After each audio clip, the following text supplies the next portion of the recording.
సహకారంతో నేను దగ్గర చాలా పీజీలు చేయగలిగాను.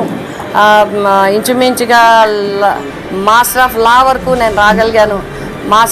మాస్టర్ పోస్టులు చాలా చేయగలిగాను. అట్లాగే సైకాలజీ కానీ, పాలిటిక్స్ కానీ, పొలిటికల్ అడ్మినిస్ట్రేషన్ కానీ, సోషియాలజీ కానీ, ఫుడ్కి సంబంధించింది కానీ, హెల్త్కి సంబంధించింది కానీ, చైల్డ్కి సంబంధించింది కానీ, ఉమెన్కి సంబంధించింది కానీ, క్రైమ్కి సంబంధించింది కానీ నా ఇంట్రెస్ట్ కొద్దీ ఇది గొప్పగానో ఇంకొకటో జాబ్ కోసమో ఇంకొకటో నేను చేయగలిగాను. ఆ విద్య నాకు కొంత బలాన్ని, శక్తిని, ధైర్యాన్ని ఇచ్చింది. దాంతో నాకు వచ్చిన పోస్టులు నేను ఫస్ట్ లా చేయగలిగాను. పాలిటిక్స్లో ఉండి నేను జిల్లా పరిషత్ చైర్మన్ అయ్యాక ఎక్కడ కూడా దగ్గర జిల్లా పరిషత్ చైర్మన్ అయిన తర్వాత 1 మినిట్లో నేను చెప్పగలుగుతాను.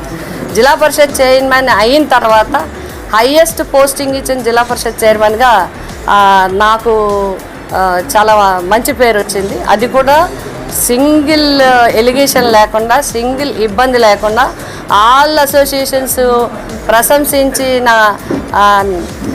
పోస్టింగ్స్, ట్రాన్స్ఫర్స్ కూడా చేయగలిగాం. అట్లాగే జిల్లా పరిషత్ చైర్మన్గా ఎక్కువ స్కూల్స్ లేని విలేజెస్లో స్కూల్ స్టార్ట్ చేశాను. ఎలిమెంటరీ స్కూల్ ఉన్న చోట యూపీ స్కూల్ ఉన్న చోట హై స్కూలు, గర్ల్ చైల్డ్ ఎడ్యుకేషన్కి నేను బాగా చేయగలిగాను. రెండవది డ్రింకింగ్ వాటర్కి బాగా ఎక్కువ నిధులు తీసుకొచ్చి దాన్ని ఫౌండేషన్ వేయించి మొదలు పెట్టేటప్పటికి మరి దురదృష్టవశాత్తు అప్పుడు మాకు 2 సంవత్సరాలు కరోనా సమైక్యాంధ్ర ఉద్యమం వస్తే ఇప్పుడు మళ్ళీ 2 సంవత్సరాలు మాకు కరోనా వచ్చి చాలా ఇబ్బంది అయింది. ఈ త్వరితగతిని పూర్తి చేయించగలిగాం. ఇది చాలా లక్కీ. ఎందుకంటే ఒక 115 కోట్ల రూపాయల విలువైన కేంద్ర ప్రభుత్వ ప్రాజెక్టు, 100% కేంద్ర ప్రభుత్వ ప్రాజెక్టుని ఒకే టెన్యూర్లో పూర్తి చేసి జాతికి అంకితం చేయటం, కార్మికులకు అంకితం చేయటం అంటే నిజంగా రికార్డ్ అని చెప్పి కార్మిక శాఖ మంత్రి గారే చెప్పడం జరిగింది. ఆ విధంగా అది పూర్తి చేయడం జరిగింది. అంతేకాకుండా integrated Ayush hospital first in Andhra Pradesh.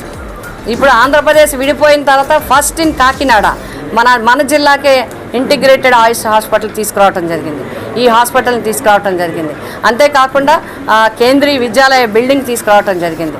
మరి పోర్టుకి స్వతంత్రం వచ్చిన తర్వాత కాకినాడ పోర్టుకి ఇప్పటి వరకు గవర్నమెంట్ పోర్టుకి ఇంచుమించుగా ఎవరూ కూడా పట్టుమని ₹1 కోటి కూడా పెట్టలేదు.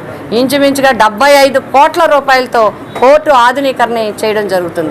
అలాగే మన ఉప్పాడ దగ్గర ఉన్న హార్బర్కి నేను ఎమ్మెల్యేగా ఉన్నప్పుడు బెంగళూరు కూడా వెళ్ళి అధికారులను తీసుకొచ్చి పోర్టుని అంతా పరిశీలించడం జరిగింది. తర్వాత జగన్మోహన్ రెడ్డి గారి యొక్క మా ముఖ్యమంత్రి గారి సపోర్ట్తో హార్బర్ను కూడా స్టార్ట్ చేయించడం జరిగింది. అది కూడా నిర్మాణాన్ని స్టార్ట్ చేసుకోవడం జరిగింది. మధ్యలో కూడా ఉంది. దాన్ని కూడా తొందరలో మేము పూర్తి చేయడానికి అవకాశం ఉంటుంది. ఇవే కాకుండా ముఖ్యంగా నేషనల్ హైవేస్ చూసుకున్నట్లయితే మరి సామర్లకోటలో మన సిరమిక్స్ ఫ్యాక్టరీ దగ్గర నుంచి మొదలుపెట్టి ర్యాక్ సిరమిక్స్ దగ్గర నుంచి అచ్చంపేట జంక్షన్ నుంచి మరి కాకినాడ పోర్టు వరకు, అలాగే వాకలపూడి నుంచి అన్నవరం వరకు ఇలా 3 పరిధుల్లో కూడా స్టార్ట్ అయిపోతున్నాయి. పొన్నాడ పంచాయతీ దగ్గర మనకి SEZ ఏరియాలో ల్యాండ్ ఇవ్వడం జరిగింది. అక్కడ అవుతుంది. త్వరలోనే ఇండియన్ ఇన్స్టిట్యూట్ ఆఫ్ ప్యాకేజ్ కూడా రాబోతుంది. అది కూడా సాధించి తీరుతాం.